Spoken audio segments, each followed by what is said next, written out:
Libib's booktube channel. My name is Kaylin and welcome back for the annual Spooktacular book haul. I am so excited to share all these amazing, mostly kind of Halloween themed books with you today, mostly graphic novels. I am so excited. I haven't done a book haul since May, so the hype for Kaylin is real today. A sip of coffee for a good look out of our spooky mug. Now let's get on to the book haul. First up, I do have an arc that I want to talk about real quick, and I was sent to it by the publisher for an honest review, and that is going to be Waffles and Pancake Planetary Yum by Drew Brockington, and this is a Catsternauts kitten adventure. So I'm really excited to check this out. It looks like our little kitten friends get to go to the Science Museum in the big city. While they are there, they'll see extraordinary things such as a dino cats, hairballs in 4D, and the planetarium. So I'm super excited. I bought some books off of Amazon. The first book in the box is Carrie and the Night of the Forest by Andy Watson. I follow Random House Graphic on Twitter, and that's kind of how I stumbled upon this book. Was they were talking about it in one tweet one day, and I was like, I'm intrigued. Tell me more. And so this book is about, after a spirit leads Carrie astray, he finds himself in an enchanted forest filled with mysterious creatures and dark dead ends. The further Carrie travels, the more hopeless his quest seems. To get back to his parents, Carrie will have to find his way, figure out who to trust, and make some tough choices about the kind of person he wants to be, or remain lost in the forest forever. So I'm really excited to get into this graphic novel. Next up, I ended up getting Seance Tea Party, which talks about our main character. And she has been watching her friend group dwindle away. And so she decides one day to have a tea party. And that's where she meets Alexa, the ghost that is haunting her house. I mean, a tea party where you meet a ghost? I mean, what could go wrong? And it sounds like a cute book. I also didn't realize I got a hard cover copy, and I just wanna, oh, there's a cover. The color of the purple and the pink is just so pretty. Next up, we have Beetle and the Hollow Bones by Eliza Lane, and I'm excited and intrigued to read this because of Mr. Bones back here. But this book, I have no idea. Completely just bought it because of the cover, and it just kept recommending it to me on Goodreads and Amazon and Barnes & Noble, so here we go. Then there was a 12-year-old goblin witch Beetle who was caught in between. She'd rather skip being homeschooled completely and spend time with her best friend Blob Ghost. But the mall is getting boring and Big G is cursed to haunt it, tethered there by some unseen force. And now Beetle's old best friend Cat is back in town for a sorcery apprenticeship with her aunt Hollowbone. Cat is everything Beetle wants to be: beautiful, cool, great at magic, and kind of famous online. Beetle's quickly being left in the dust, but Cat's mentor has set with her own vile scheme in motion. If Blob Ghost doesn't escape the mall soon, their afterlife may be coming to a very sticky end. Now Beetle has less than a week to rescue her best ghost, encouraging Cat to stand up for herself and confront the magic she's been avoiding far too long, and hopefully ride a broom without crashing. And the illustrations in here look awesome, so I'm super hyped to read this fall. Move along with the next books I got in the mail. This is gonna be the last box we are gonna be unboxing for this video. There are only two. Next up is another book that I saw at Barnes & Noble, and then I kind of pondered if I should buy it or not, and then I ended up picking it up. It is the Montague twins, The Richest Hand by Nathan Paige and Drew Shannon.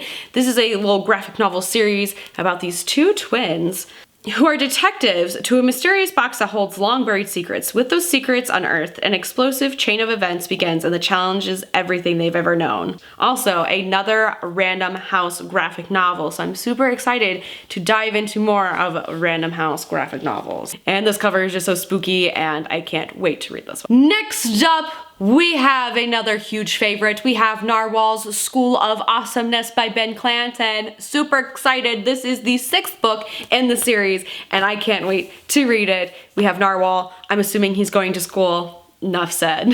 Next up is part of this Castronauts book, and we actually picked up the first Castronauts, Mission Moon by Drew Brockington. I cannot wait to get into this.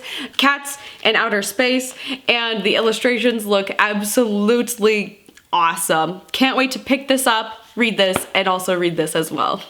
Next up, I decided to switch it up with all of these middle grade graphic novels, and I decided to grab a poetry book by Amanda Lovelace, which is Flowers, Crowns, and Fearsome Things by Amanda Lovelace that just came out. So I'm super excited to continue on this series of her poetry collection. Next up is going to be a children's book also by Ben Clanton, and that's Boo Hoo, and this just looks so adorable. It's a little board book, and it was like $5. I could not help myself, but look at how cute and adorable it is! And there's a little ghost, and I'm just so excited to read about Boo Hoo. Boo Hoo! Boo Hoo. Next up, yet again, we have another Random House graphic novel, and that is Ham Helsing, Vampire Hunter by Rich Moyer. This just sounds perfect. Perfect. That's all you need. A pig, Hem Helsing, slays vampires. Like,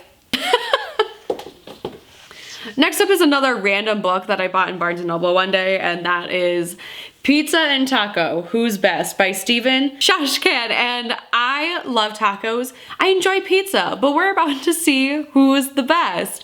And I didn't realize this was like an actual thing, but I love the title so much, I just impulsively bought this. Next up is another spooky looking back cover. We have Anya's Ghost by Vera Brosgol, and I really loved and enjoyed Be Prepared, so I had to pick up her spooky graphic novel. Next up, I have Delicates by Brenna Thumler. I already read and loved and enjoyed this book, so if you love cute little ghosts like Wendell here, you will absolutely love it. Sheets was about this girl, and she's kind of mourning the loss of her mother, and they own a laundromat, and we have ghosts up in there, and this sequel talks about the gal behind Wendell. She loves to take photos, and she is trying to get a photo of a ghost. And it's just kind of a coming of age story. Really interesting, sad ending, but I absolutely loved and enjoyed it. Next up is a book that I'm currently reading and its sequel. So we have these bad boys right here. Aster and the Accidental Magic and Aster and the Mixed Up Magic. This is by Tom Pico, and I am reading and enjoying the first book, and so I automatically picked up the second book right away because I'm like, if I'm gonna fly through this, I'm definitely gonna fly through this one. I love the spines. They look great together, especially on a bookshelf, and I can't wait to read more. Next up is one of my most highly anticipated releases of the year, which I love so much, and that is Long Distance by Whitney Gardner. Our main character here, Vega, her summer is not going according to plan. Her parents pick her up and move her from Portland to Seattle, and she is no longer with her best friend anymore, and so she's at this It's Not What It Seems. And it is such a great, wonderful recommendation from yours truly. If you haven't picked this book up, or Fake Blood, which is also by her, you have to. It's great. Next up, I picked up two books in the YA section, and the first one is Better Together by Christine Riccio. I picked up Again But Better, and I enjoyed it for the most part, but I wanted to see what this was all about. I also got the Barnes & Noble exclusive edition, which includes the special content, so I'm excited to support booktuber. And who doesn't love these covers? Also, I love this cover more, so I went with the Barnes & Noble edition. But supposedly it's the Parent Trap meets Freaky Friday, and these sisters stumble upon themselves and whatnot. So another book that I'm currently reading, which I am like 2 chapters in, is The Woods Are Always Watching by Stephanie Perkins. I read her first book, There's Someone Inside Your House, and I don't know, wasn't quite feeling it, but I am excited to read this. This is also a very short book. There's 2 best friends, they go backpacking in the woods, and supposedly there's some serial killer out there slashing away, so I can't wait to read about that. And last, but certainly not least, in the Spooktacular book haul, we have 1984, the graphic novel, which is by George Orwell and illustrated by Fido Nesti, and I am currently reading this right now. I am 39 pages into this. I never liked classic books. I never liked reading them. So once I found out 1984, which is a book that I've been wanting to pick up, but just haven't, and once I found out it was in graphic novel format, I decided to buy this bad boy, which I'm very intrigued of where the story is going. I find it very fascinating and whatnot. So I'm really excited to continue on. The spine is also absolutely beautiful and gorgeous. However, the illustrations in this book are something I tend to not normally gravitate towards. As you can see, all the other books in this whole